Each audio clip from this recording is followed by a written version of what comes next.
Hello and welcome to the first Mum Boss Method podcast episode of 2023. Happy New Year. I hope you had an awesome time. Oh, I've still got this cough. Had an awesome time celebrating.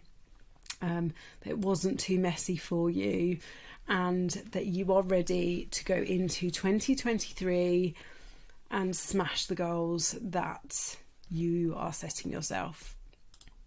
So I thought I would talk about, for the first podcast episode of the year, the 5 essentials that you can focus on to get yourself into a really good place with your health, your fitness, your weight loss. Now, I know that when it comes to January, the temptation is to jump straight in to some fad diet that is really restrictive and is going to leave you hungry, miserable and irritable. And you should know, if you followed me for a while, that that is not what I'm about. I do not want you doing those things. So I thought I'd break this down into kind of the top 5 things that you can implement practically and like the 5 essentials really that are going to help you to shed the winter weight. Now, I did the jump into the super restrictive diet thing for years and years and years. I started punishing myself from the 2nd of January because I normally always had a hangover on the 1st of January. And sometimes I'd even give myself a little mini punishment between Christmas and New Year. And I learned that these over restrictive and faddy crash diets don't last. And now, even though I approach Christmas differently in the first place, the change in routine, the different type of food, and definitely more alcohol, not as much as I used to drink for sure, less movement, less sleep, still has an impact on me. And these are the 5 things I'm going to recommend that you focus on, because they are simple, they're not complicated, and they're really easy to implement. They're not going to be things that are going to make you feel miserable. So I want to take you through these things, and I want you to give these a couple of weeks of implementing and trying out, because I promise you this is going to make you feel so much better than starting some crash diet where you give up everything that you love. Okay, so let's go through these 5 things now, and I'm going to talk you through each of them. Sorry for the coughing. And also, so that you know, these are part of the things that I'm doing in the next couple of weeks, just to get myself back into the mindset of, staying on track. So let's start. Number 1 then, and if you know me, you know how important this next thing is in everything. But number 1 is have protein with every single meal. Okay. Now, during the festive season, our meal times are all over the place. We get random meals made up of leftovers just to clear the fridge. We've had to do that. Last week we had to do that. We tend to graze quite a bit. There's still chocolates, there's still biscuits, there's still crisps, there's still whatever, mince pies. There's this constant nibbling.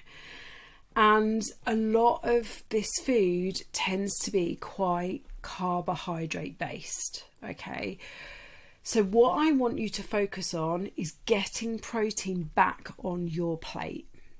And cheese and crackers don't count. Okay, protein will help to keep you full. It will help to stop those cravings.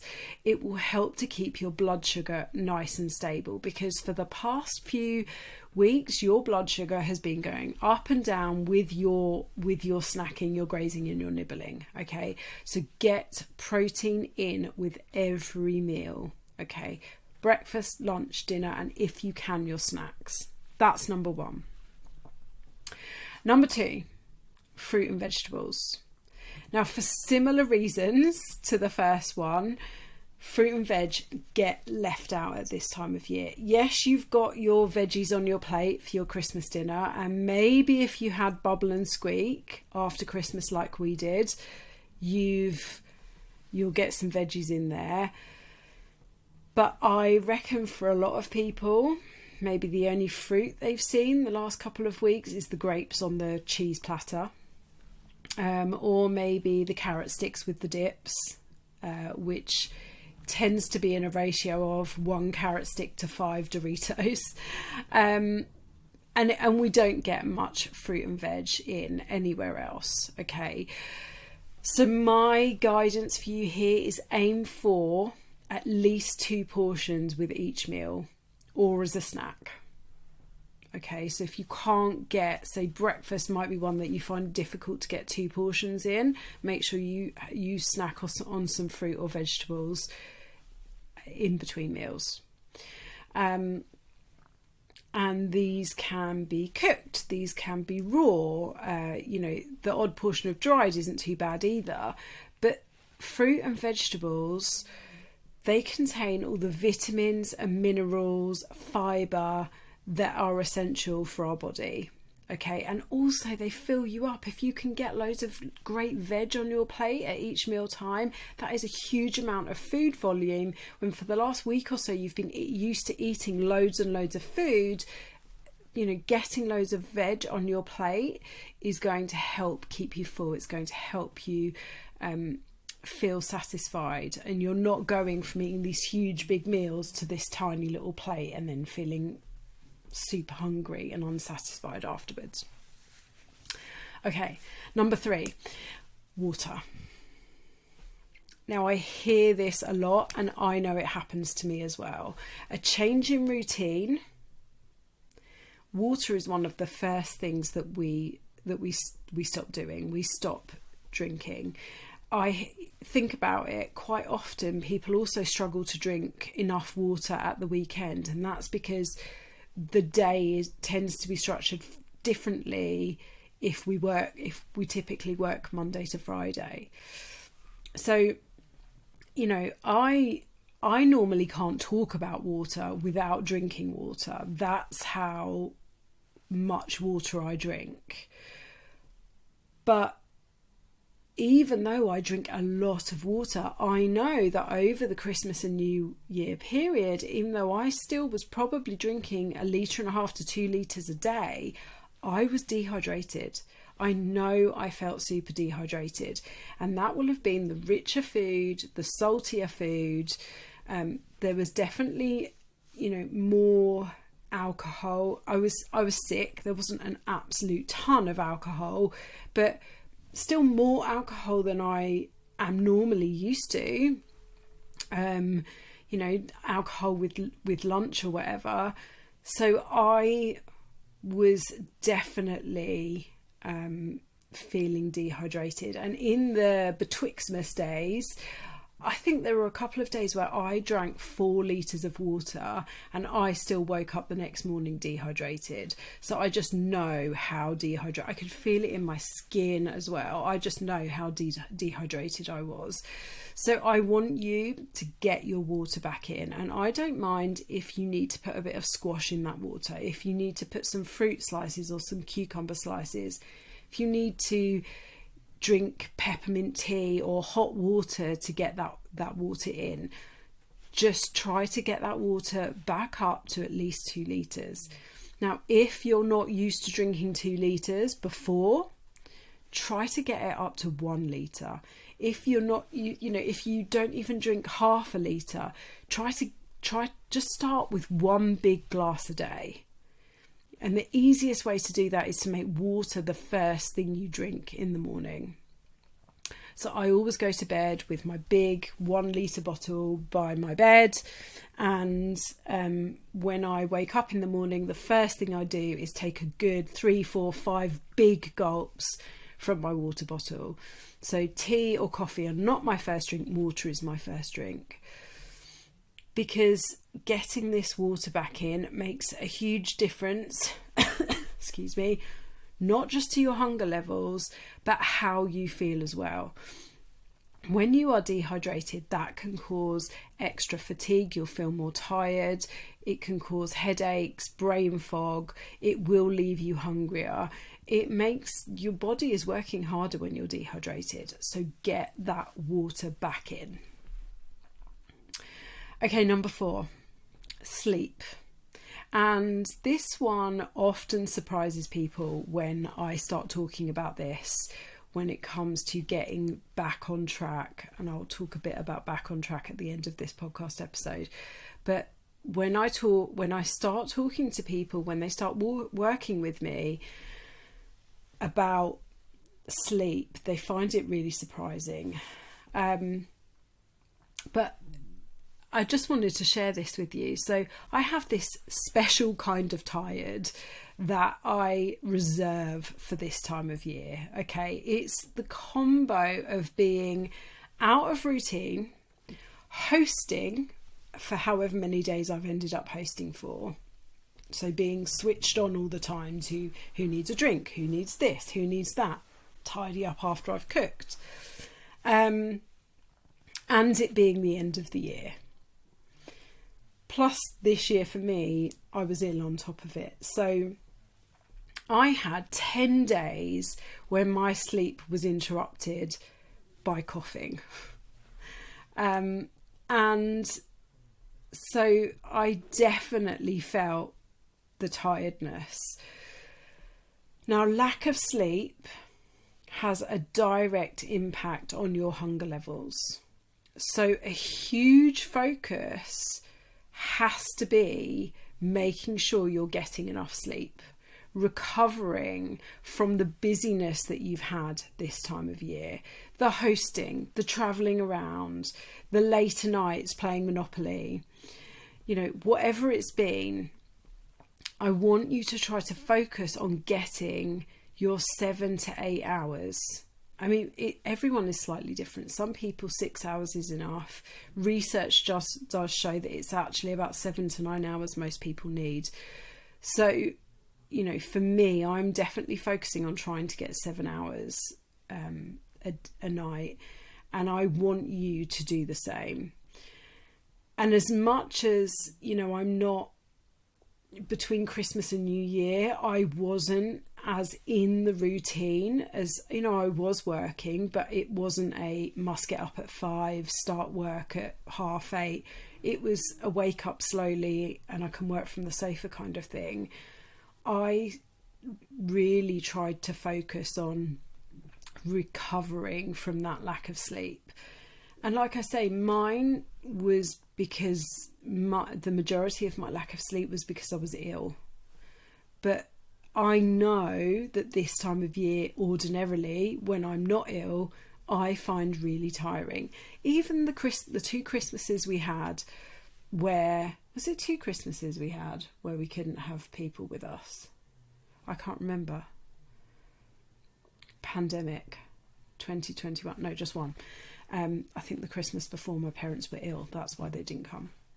But the Christmas that we had when we couldn't see anyone, I still felt exhausted, even though it was only the 3 of us here. I don't know. It's just the time of year. So focus on getting your good sleep back. As much as you want to stay up and watch one more episode of whatever you're watching on Netflix or Prime or whatever, focus on getting that sleep. Okay, and my last one is about movement. Okay, getting movement back into your day. Now, you might have continued to move over this time and you might be back in to moving well again now. Or maybe you're really struggling And what I don't want you to think that I mean here is that you need to go and get yourself booked onto 6 horrific gym classes or do 6 runs in the next week. What I mean is what feels good to you. So if you are normally quite active and you've just let that slip a little bit over Christmas and New Year, what's achievable that's not going to make you feel horrific? So when I went back to the gym after being ill for 2 weeks, I went for 50 minutes, I did a little cardio warm up, and then I did some light weights, a full body lightweight workout. It wasn't anything as heavy as I'm used to. It wasn't anything as, hardcore as I'm used to. It was enough. I hadn't been in the gym for 2 weeks.